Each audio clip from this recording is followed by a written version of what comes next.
Welcome back, ladies and gentlemen, to the 5K series presented by First Home Mortgage and our friends at the Elmendorf Group. 5,000 bonus dollars in prize money added on top of already, which was, I believe, $3,500 prize pool. Over $9,000 total being given away in this online tournament. Also, Pro Points, which will see the X Games tournament coming up June 6th through the 8th.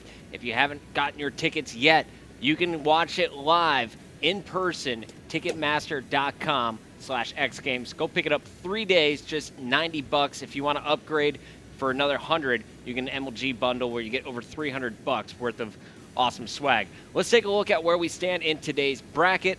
Currently, we're in round number 4. This is the round of 32. Our number 1 team overall, Evil Genius, has been able to dominate their way. 2 3-0s, and now they're sitting, or 2-0s, excuse me. Now they're sitting in this round of 32, waiting to play up against FaZenator, Felonies, Fatalize, and Rizma. Now, what's most interesting is this matchup. We have FaZe Black and Strictly Business fighting for a spot at the X Games. Let's show you where they stand overall when it comes to Pro Points. Strictly Business currently ahead by only about 7,000. 102,885 to 95,480. Of course, these teams have been playing in smaller tournaments, but this is the 5K series. You'll win this, you get 20,000 as a team. That would bump FaZe Black guaranteed into the top 5. But FaZe Black, they're going to have such a tough road to get into even the top 2. Evil Geniuses, of course, will be playing the winner of this match. Then you also have Curse Pro Points. That's Curse Orange, who you see at number 3 with 108,000. You have Curse Black or Envy as well, all just fighting for a spot to get to the grand finals. Serious matches going down in the top 2 quadrants of this bracket. I'm joined now by Gandhi and Maven. And fellas, things are getting interesting. The bracket's playing out as I expected, however, up to this point. No major upset so far. Yeah, I think that's kind of expected at this point. You know, it's so funny because when we do, the more and more online matches we do, Maven and I sat down and had this discussion on Friday, and we go, you know, online, as much as people complain about it, it seems to be playing out almost the exact same. The only one outlier kind of in the league is Erupt. Yeah, we were looking, we're getting a lot of tweets when we're doing the league matches just about kind of online play and, how inconsistent it is and so on and so forth. Yeah. But then we looked at, the league standings and we were like, all right, well, this is dead on. EG1, NV2, it just plays out pretty much how it should, just, the big outlier being Erupt. So as much as you'll hear people question the consistency of online, it plays out seems to be playing out pretty well. It's a good word. I know. Well, we called it a little early, guys, when we said that Strictly Business is playing FaZe Black. Well, now we can officially say it. SB did win that matchup. They're now getting into the game. We have all 4 members of FaZe Black here just waiting on SB to join up. But during the commercial break, we asked everyone, who are your top 5 players? And I want to read some of these responses. Azul says, Krim, Aches, Karma, TP, so all 4 members of EG, and Nameless. Jake agrees with him. All of EG, the Nameless. A lot of Nameless love. Here's a new one. We got Krim, Karma, TP. Not putting Aches in his top 5. Notice that from Bucks. He's got Nameless and Scumpy in there instead. Yeah. Yeah, I don't know how you leave Aches out of a top 5. But. Yeah, and more people are doing it. We got Taunt Slig at Scump, Clayster, Crim6, Dito, and Formal. So 2 Optic Gaming members, a FaZe Black member, another FaZe Black member, and 1 Crim6. I would go ahead and say most likely he probably has a vendetta against Aches. I don't think you got to be pretty biased to not put Aches in the top 5. Yeah, I get some people leaving TP out. I think TP could arguably be the best player in the game, just with all the stuff he has to do for his team. He would be a main slayer in every single but if team. you're talking just pure slaying, I guess I can see that. But leaving Aches out, there's no way. Jamal now. All right, well, this is one that I actually really like. It's from VVV Sender, a guy who plays against these pros on a daily basis. Sender said, in my humble opinion, there aren't any top 5 players, just top 5 playmakers. And those are definitely Krim, TP, Aches, Merc, and Nameless. I would still put Karma in there just because. Well, if you're talking, he had some of the biggest plays. One-on-one versus Sail Guns, right? One-on-one for the tournament. Sail Guns, Optic. Yeah. He's the playmaker. dude, it's karma, man. Like, he's a playmaker for sure. I don't know. I think at this point, I like that comment though. I can see that kind of top 5 playmakers. Yeah. Especially I like that with Merck, because Merck will have like some of those just kind of ordinary games, but then when it's like really on the line, dude, you'll see him just make the craziest plays. Like we saw at Champs, man, he went off in some games that were just absolutely huge. So I kind of get that from Center to a degree. Yeah. All right, I got some people giving TP the #1 best player in the game, an amazing objective who's positive often, unlike most in COD. You know stuff. Okay. Yeah, that's very, very good point. I've gotten in big arguments with people in like chats about that don't think TP should be in top 5. So I'm like, all right, whatever. But you're crazy. The thing that's scary is that TP, honestly, if he just changed his role, any team he joined, whether it's Optic or Envy or whatever it was, he would be the main slayer. He could be. Yep. Absolutely. All right. A lot of people putting Dito in their top 5 after his performance at UGC. We'll see if he plays top 5 caliber today. He's going to have his work cut out for him going up against the full Strictly Business lineup. Method still on the squad, still playing through the league play, just ineligible for the X Games, unfortunately. He's too good at 16. Scott, I know you were one of the younger gamers at 16, broke out on the scene and dominated everyone. How bad does Methods have to feel knowing he can't make it to the X Games? Again, this is actually really, really funny. I guess we talk a lot about Call of Duty together, babe. But I was sitting there and I said, I feel for Methods so bad, because if that same thing applied to me, I would have only gotten a couple top 8s and then retired because I won when I was 15, 16, 17. And then once I hit 18, once I hit college, basically all of Halo 2 was when you were basically underage, and Halo 3, 15 to 17. Yeah, then Halo 3 is when you finally would have been able to play. And I know you didn't have as good of results kind of there because you at school. I mean, that's tough. But yeah, we literally had this conversation like yesterday. He's like, I wouldn't have even I wouldn't have been a national champion. I get it. At least he could play at like Anaheim though.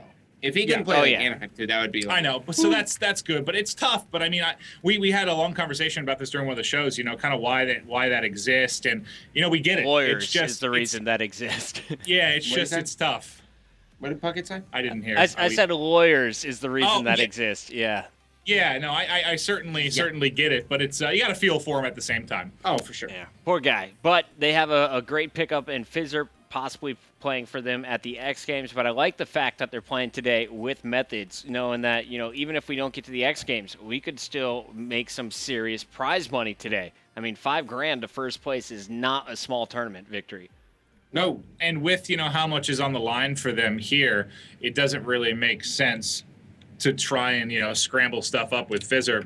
Just keep kind of what they're comfortable with, and then worry about that leading up to the event. And plus, FaZe pays so many pro points anyways, it doesn't matter. No, it's the other 3 who need to pull their weight. Right? Yeah. Yeah, and honestly, FaZe only bumped them up by about I believe it was 3,000 to 5,000, something small. But even the smallest of margins is what's going to decide our top 5 for the X Games. Guys, we have great news. Our lobby with the free-for-all players has ended. They booted me out.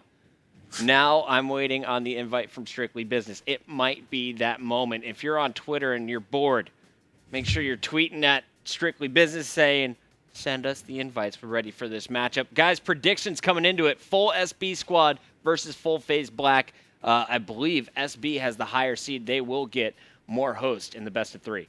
You can take it. I'm going to go ahead and tweet at the guys to invite us, so you can take the first prediction. SB having 3 hosts is huge.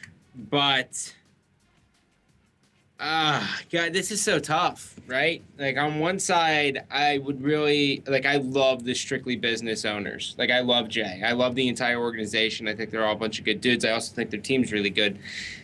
But since they need a sub, I would rather see FaZe Black. It's going to be so tough, man. This one's going to come down to a lot, and I don't think it's going to be one thing. It's just going to be a bunch of rotation flaws or something that's going to separate these 2 teams, and I'm just so glad I'm in broadcaster mode. It's the first thing I looked at. We're in it. If I wasn't, I was going to go inside. It looks like we're playing Flooded. Esports rules. It's my favorite new map. 4v4 snipers. If this was a map, I would just be like, okay, sub me in.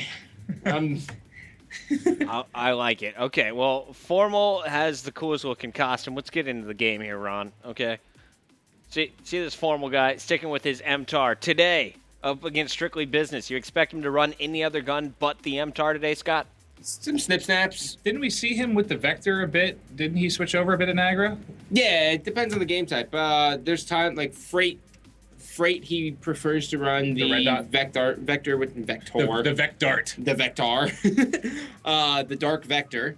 He likes to run that on Freight. On Octane, he's all about the MTAR, and then everything else is pretty much MTAR. And it's just his comfort zone. I think the red dot kind of helps him with those long lines of sight on Freight just a little bit more. I was looking through, and it looks like everyone rocking a muzzle brake except for John. John just sticking with regular Remington for the moment. Same thing with Stainville, actually. Bold statement. All right, everyone going for that long-range action. I wonder what our first map is going to be. It looks like we're switching over to Octane now. Who's pulling out the sniper? Will we see it at all in domination like we saw when Fuse pulled it out?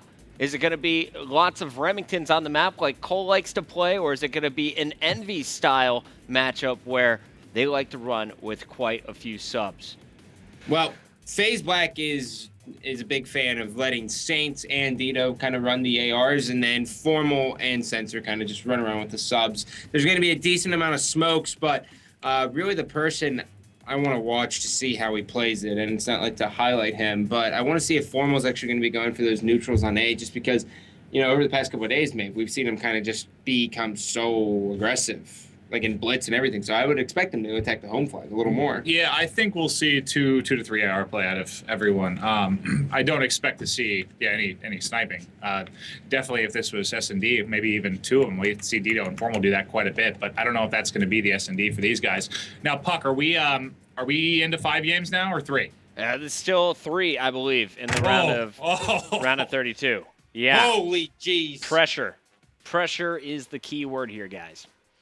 Well, this should be round of 16. Round of 16, 4. sorry. Round of 16. Yeah, okay. This is... I believe once we get into the quarterfinals, the round of 8, that's when we go best of 5 mode. Oh, I thought it was round of 16 as 5. So, yeah, this first game is best of 3 confirmed, yes. This is you. Scott has to chug water. He's so nervous. Dude, that is... I'm going to do that, too. Smart move, Scott.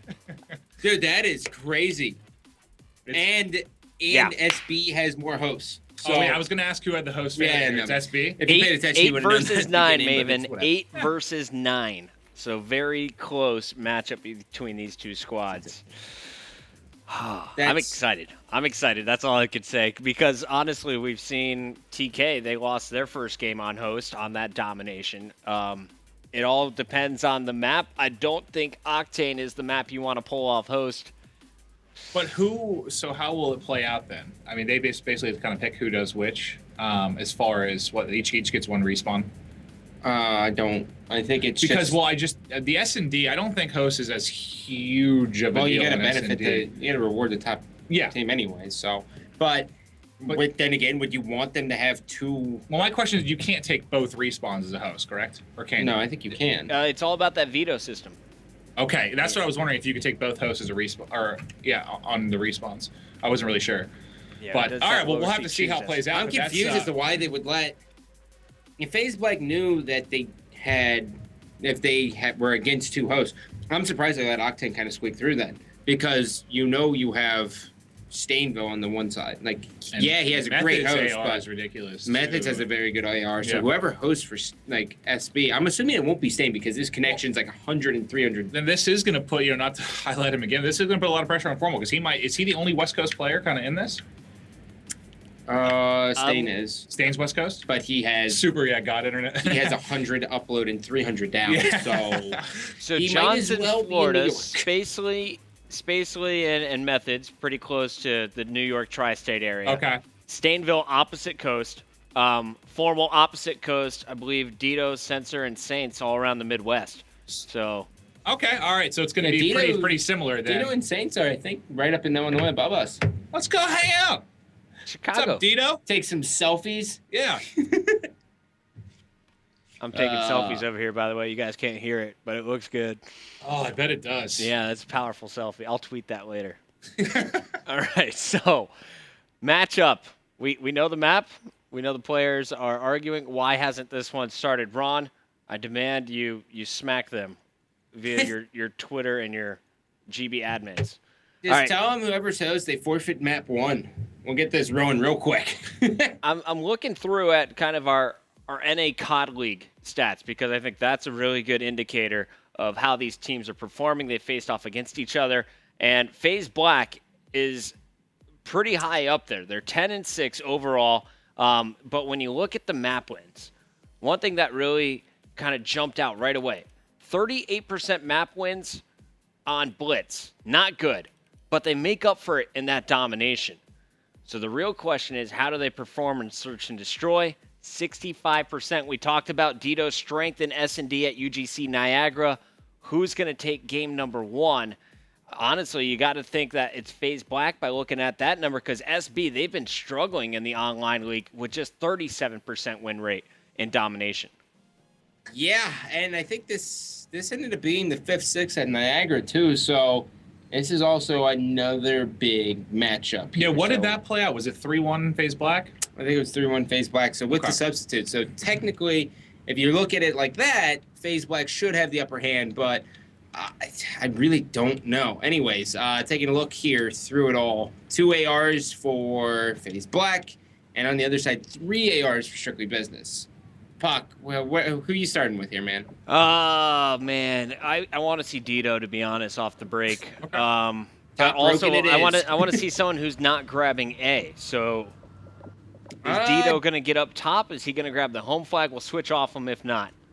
I think Dito normally grabs flag and then goes straight up to Broken, but they may He's going straight top Broken. Yeah, they're they're going to let Sensor grab that. That's exactly what I was hoping to see here from FaZe Black. They know how important it is to win these initial gunfights. Put your top AR player in the top power position. All right, well, no, just looking at the minimap here, no pressure really on B yet, as they're all just kind of trying to feel each other out here, as that's going to be, what, 2 down off the start for SB and 1 for FaZe. So no one able to get anything, but looked at who's the one with the pressure on A. It might have been Formal or Sensor was able to rotate around. Looks like it's Sensor. So yep. That's so big. That's huge off the break, but at the same time, what is it? It looks like SB's taking control. B right now. Yep. Yeah, well, this is what, if anyone in the stream is doing COD stats, I want you guys to take notice as to how many times Sensor actually neutrals A flag, because if he does it 4 or 5 times and he goes negative 1,000, it doesn't matter. He's done his job perfectly. Now, Stainville actually having a phenomenal start with John. Both of these players started off 3-0. Stainville got that B flag. And John, he is up top pawn, just ripping everything up. Let's watch him for a bit. God. This young guy, we're going to stay through the respawn, is one of my favorite players to watch. I loved watching him back in the Black Ops 2 days, playing with Fear. He was one of the best shotgunners, but here in Ghost, he really shines with this Remington. Yeah, it was, Golden Boy and I were talking. We didn't really know what to expect out of John, because he sort of kind of disappeared off the map a little bit. I don't know if he took a break or what it was, but he was so good at Black Ops 2, didn't play a ton of Ghost, comes back for Niagara, and was just crushing. I mean, every game I did with him, he was really lighting stuff up. That kind of duo, something to do with him and Methods, was so impressive this past weekend. Yeah, Methods was incredible, but I mean, both of those players, they couldn't get on teams because teams wanted someone who could go to regionals and COD champs. So, yeah. I mean, he was basically on a 3-month hiatus regardless. Yep. John, fortunate enough to have just turned 17. He will be eligible for the X Games, and they're definitely going to need him as one of their top players. I'm on board with Methods for the moment. The Bulldog, he's 5-2-2, has lots of enemies around him, getting tagged up here behind the 18-wheeler. Yeah, they might have to pull out possibly a 3rd AR. Well, it's tough here for FaZe Black because you can really run 3 ARs really well when you have this 2-dom control here. You can really get them locked in. And right now, I mean, look, Formal and Sensor. Sensor's 0-6. He hasn't even been able to get on the board here yet. So something's got to change as this lead just continues. Well, I mean, Sensor does have 2 neutrals on A, though. Yeah. And they have B out of it. It was closer than I thought it was. So I stopped talking. I was like, never mind. FaZe Black just took B. Yep. And what was weird is there was 3 up for Strictly Business when that happened. They were all just playing extremely safe, did not want to poke out and challenge. FaZe Black taking advantage of the opportunity. 41-40 with 2 minutes still to go on this first side. Very close series. I'm expecting this one to go round 11 in S&D all the way to the final moments of Blitz. Yeah, and that's exactly what we're going to see here. And this was an amazing play. So Spacely, as he hopped on B, he actually had John rotate all the way around to Broken, and John just basically mowed everyone down, which is exactly what he's doing now. Oh my God, a 3-piece. Sorry, John. John just tore up everyone, and I thought that was going to be pretty easy B control for FaZe. But, yeah, big plays out of John. He covered them taking it, covered everything really between his teammates, and wiping out all of FaZe Black. I hate it when a player moves up in the leaderboard. I went to switch to John just as he got the 3-piece. Went to Spacely's dead body elitely. All right, I'm on board with Spacely now, and Spacely doing a nice job neutralizing C. A one-on-one will fight for securing it, and he jumped off. Wrong timing, didn't see it. He will be dead. 2 players still up. It's actually up to the Bulldog to keep his base clear, as FaZe Black has definite control of B. Yeah, now finally here, a little bit, it was kind of sloppy there for a little bit. No one able to really get 2-cap control, but Formal can pick up a big 2-piece here. They're actually pushing a 3-cap here. So we'll see where this spawn comes for the members of SB. Looks like they all spawn strip, so they should be able to rotate over and take A, but this is going to be some nice time here for FaZe Black because they're trying to push so a 3-cap. So big. They did such a good job. By flooding into A, you basically force them to spawn strip, and Dino is just up there shooting fish in a barrel, top broken. John doing a nice job trying to get heated up with this. Remington finally goes down. A still not captured for Strictly Business, and you can see FaZe Black, after being down, able to take the lead in the final 30 seconds. The question is, how big of a lead can they get heading into the second half? Well, 10 points here. SB is able to hop on B at least for the last couple of seconds here. And, at an organization standpoint, if you're an SB fan, you definitely want them to take this just because, it is FaZe Black and you had 2-3 members who used to be on SB. Right, and that's an 8-point lead there for them. Yeah, so 8 points, and that's half. And that's pretty impressive. They won that side, at least from a slaying standpoint. A sensor there, and you'll see this at a sensor sometimes. And again, it is with the neutrals, like Scott said. He was still able to put a lot of pressure on their cap, but still 4-13, a bit of a struggle there for him. But he still got obviously you can see with the score that he did his job. Yeah, 100%. And the only reason I started paying attention to that is because I watched TP's video, and he goes, the stats really don't ever explain the entire picture. He goes, there's so many times at COD Champs where I went 6-17. Right, but I got 4 neutrals on their home flag, so that alone, I'll go 4-17 every single game. Well, it changes the entire game. Like as far as they have it in their mind, like, oh, we're set up here. We got complete control. Then they're like, oh, there's someone behind us taking our home flag. How did he get there? Flips it on its head completely there. So good first half, 8-point lead here for FaZe Black. And Puckett, who do you feel like starting off with? John had 19 kills on that first side. He went 19-9 plus 10. You got to watch the man with the Remington. He's getting heated up, and they're going to need him to be the lead slayer. I'm also looking for Stainville to have a big side here. Can he get in a power position? You got top broken, top pawn available. Just let Spacely and the Bulldog do the middle of the map work. Yeah. I'm just glad to see on the break here. They are doing 3 ARs again. With being down, how many points did it end up being? They're 8.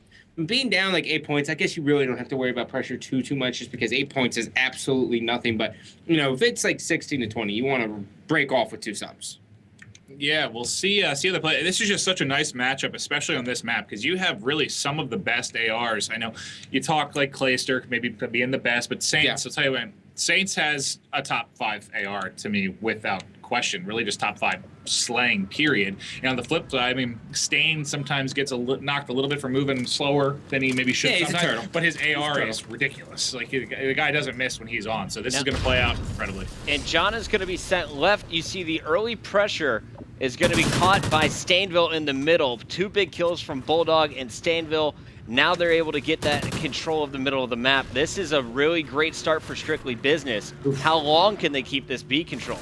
Well, it looks like it's going to be a long time as long as John doesn't get taken down. He's got a head glitch, and he has him trapped, so as long as his teammates don't push up and force the strip spawn, which is what happened, they should be in the power position for quite some time. And now John's got to rotate here. He's got 2 players in his sights, picks up the 2-piece. Stain is going to grab the 3rd just like that. Another phenomenal start for Strictly Business. Trophy systems down from Spacely, and I was looking through. In the opening break, you saw 5 Semtexes and 1 smoke grenade being used by this FaZe Black squad. On the other side, you had trophy systems from Spacely, and those really paid off in that middle.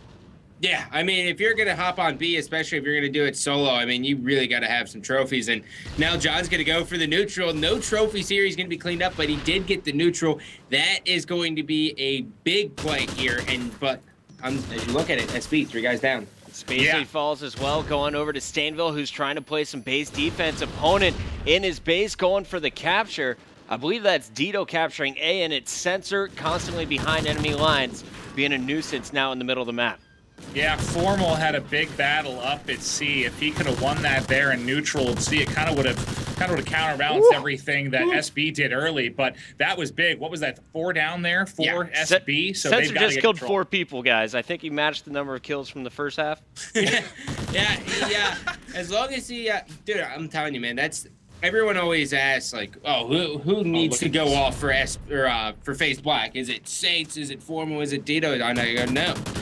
Sensor just has to play average. This is ridiculous. They basically, FaZe Black was about to get, 3-capped 60 seconds ago, and just like this, they pushed the 3-cap on SB, and now SB's flipping it back to 2-cap in their favor, possibly a 3. This is absurd. Oh yeah, this one going back and forth. Trophy systems down for Spacely. B, 80%, 90, nice defense. And Bulldog's there to back it up, so Spacely going for the desperation suicide jump onto B pays off for his second time this game. Already has 4 captures. This is going to be very, very tough for FaZe Black to kind of break out of. You can already see kind of like how they're staggered. They only have 2 guys up here, and now the Bulldog, his main job here is just going to be watching strip, and that's exactly what we're going to be pushing from here. So this is a lot of pressure on him, and he has 1. Can he make it 2? Yeah, Dito came up big there with 2 kills to kind of break out of that. But this could have easily been a 20-plus point lead for SB already. But FaZe Black did a good job with that 3-cap, even if it was just for a tick or 2. But they still are down, 15? So they're down 7 total with the first side included. So this is still SB's game here to win. SB doing work. I got Bulldog on my screen. He falls. Stainville now in the action. Nice grenade on Dito. No trophy system still for FaZe Black. This is a major mistake that I'm constantly seeing here at B. Yeah, and this was such a good play by Stay. Notice how he kind of hopped on B for just a second, and then, that's veteran play because he sees that his team's in the lead, so he doesn't care. He doesn't need to hop on B until it's perfectly in the clear, and this is looking scary for FaZe Black. C being neutralized while A is trying to be taken by Strictly Business. Dito doubling back to A. C was not neutralized. B is where the fight needs to go down. And it looks like Saints is going to be up top Motel trying to cover that. 3 dead as the Bulldog is going big for Strictly Business. Yeah, they're in trouble. I mean, we're under 60 seconds now, and I'm just looking at the minimap. Stain just picked up a 3-piece. I think this is basically all she wrote. Was it 24? They're up now, so... Oh, God, what's 16 overall? Yeah, this is done. I don't think they're... Yeah, based on the position, it's going to be very, very tough. They are sending 2 guys, however, to C, so if they can kind of hop on that... There's a possibility at 30 seconds, but... Spacely won't let it happen, Scott. Strictly Business playing that D. Well, I love that rotation back. Spacely calls out both players. You see Stainville double back. B still not taken. These guys played this second side perfectly. Yeah, I mean, FaZe Black, no trophy systems, and, 9 times out of 10 when you have the A, like we kind of saw SB try to do it, you want to get control of C just because broken's so important, and that's why they were able to destroy. I mean, 3 ARs and you give them broken side. That's gonna be tough to come back. I kind of want to go back and watch this down the road and just see what happened when FaZe Black pushed that 3-cap, and I think they forced a strip spawn. At least I think is where SB got the spawn. I don't understand how SB broke out of that so quickly. It went from a 3-cap to like a 2-cap for SB in what felt like 10 seconds. So yeah, I got to go back and look if it was like kind of a quirky spawn since they had the 3-cap. It could have been, or if FaZe Black just didn't get a good setup there. But irregardless, good second half by SB, and they're going to take game 1. Well, I mean, depending on with the new spawn system here, if they move up, so let's say like a guy spawns back strip and he's like pushing up the front strip, they don't get that front strip spawn just because it's group spawning now. So that it could have been just something as simple as that, and then they had a 4-man push on Broken. It went from what looked like going to be a huge comeback and total control for FaZe Black, just melted away in seconds. Yeah. So that was interesting. The Bulldog dropping 17-11 in that second side. John continues to impress, going positive again, but Spacely, man, he was my MVP for his work on B there with Stainville. Guys, we're going to a quick commercial break. When we return, game 2, FaZe Black X Games on the line, needs to win the Search and Destroy.